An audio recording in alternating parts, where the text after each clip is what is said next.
Everyone wants to be an entrepreneur and a millionaire, but not everyone is willing to make the sacrifices. People have a lot of excuses why not to start, and one of those is not having money. But today I'm gonna walk you through how to start a business with no money in 2024. Step 1. Pick a business. First, you need to have an idea, but before that, you need to understand in what kind of area you want to work. 2023 was a very trendy year, and a lot of those trends are also going to be even more enhanced in 2024. I have 4 really good business ideas for you in 2024 that you practically don't need money for. Number 1, AI. Yes, there are thousands of AI tools out there, ChatGPT is destroying them all, but the problem is that most of those tools offer one feature, and if ChatGPT releases that feature in their platform, then suddenly thousands of startups immediately die. Don't focus on features, focus on building actual platform. And don't just take ChatGPT's API and put it behind a nice interface. That is not gonna work anymore. Number 2, affiliate marketing. Yes, it's still a good option in 2024. I believe it's the second best type of marketing. The first best type of marketing is referrals. Number 3, social media marketing agency. With the rise of AI, a lot of marketing is gonna be reinvented and a lot of better tools gonna be introduced. So if you know that and you know how to actually boost people's brands and to help them actually create followings on social media channels, you can actually make a lot of money off that. 4, software as a service. Software as a service is getting very competitive, but it's still a great niche to explore. It's not impossible to stand out, but practically you don't need money to start it. But firstly, no matter what kind of business you're building, you're gonna absolutely fail if you are not dedicated to it, if you are not willing to put time into it. And when I say no money, I don't just mean it's free. I mean that the money is very little amount, like up to $100 a month, which is still very little for starting a business. If you're not willing to put $100 a month into your business, don't even worry about it. Go back to work. Come back when you have the money and you're willing to work on it. Okay, when you have the idea, you can move on to step 2, which is validation. It's really important to make sure that you build the product that people actually want. And to do that, you need to be validating, meeting with people, find early adopters, people who feel the need more acutely. Most importantly, figure out the problem that you're trying to solve. I actually made a video recently on how to make sure that you're building the right product and what kind of questions to ask on those meetings, so be sure to check that out. Okay, step 3. Now you need to build a team. Be sure that the team you're working with have the same motivations as you do. Work with friends. Work with like-minded people. If you don't know them, go meet them. Go participate in incubators, different accelerators. If you're in a university, you can participate in an entrepreneurship society.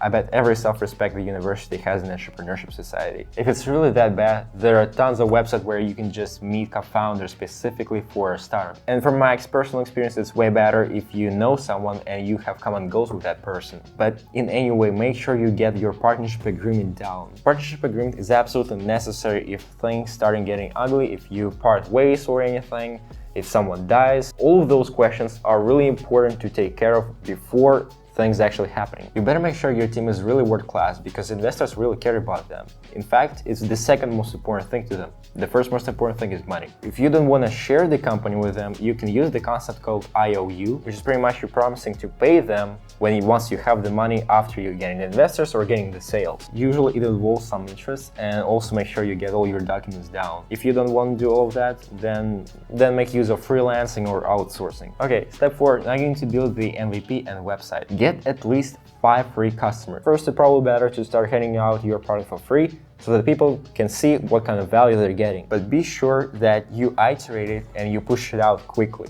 Because if you like the MVP, then you are already too late. You can get the first 5 clients through your personal networks and your social media, just text people or just do cold emails or cold calls. And be sure to ask for referrals. Step 5, now you need to start acquiring customers. If you validate your MVP but you want to build a nice high quality product, then you probably need pre-seed money or build it on your own and start monetizing it. If it's a really great MVP that you're already selling, then you can start looking for investors to invest in you for seed money. It's better to start looking for angel investors and VCs before you run out of money, and usually can take like 6 or 9 months before people actually invest in you.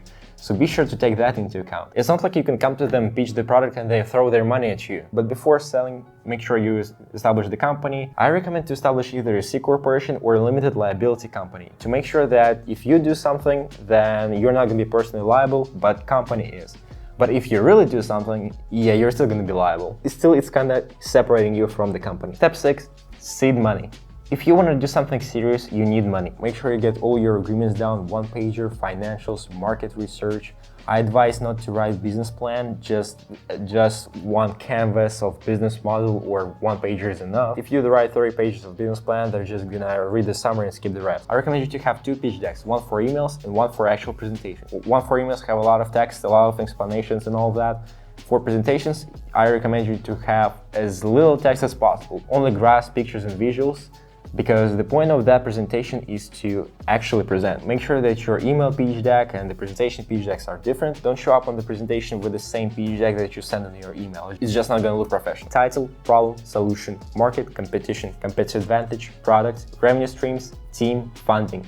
Those are the 10 slides that you need. Be careful from whom you take the money, because it can literally affect your next rounds of funding. Don't just take someone's money only for the money, because they will affect your decision making. They will be in your team. So be sure to take money from someone who you actually want to be in your team. Be sure to have enough money for at least from 12 to 18 months, so have at least a year of runway, and don't take more than you need, because otherwise that would be lazy money and you're just giving away shares. And also it's better to keep about 10% on each round of investing. Okay, step 7.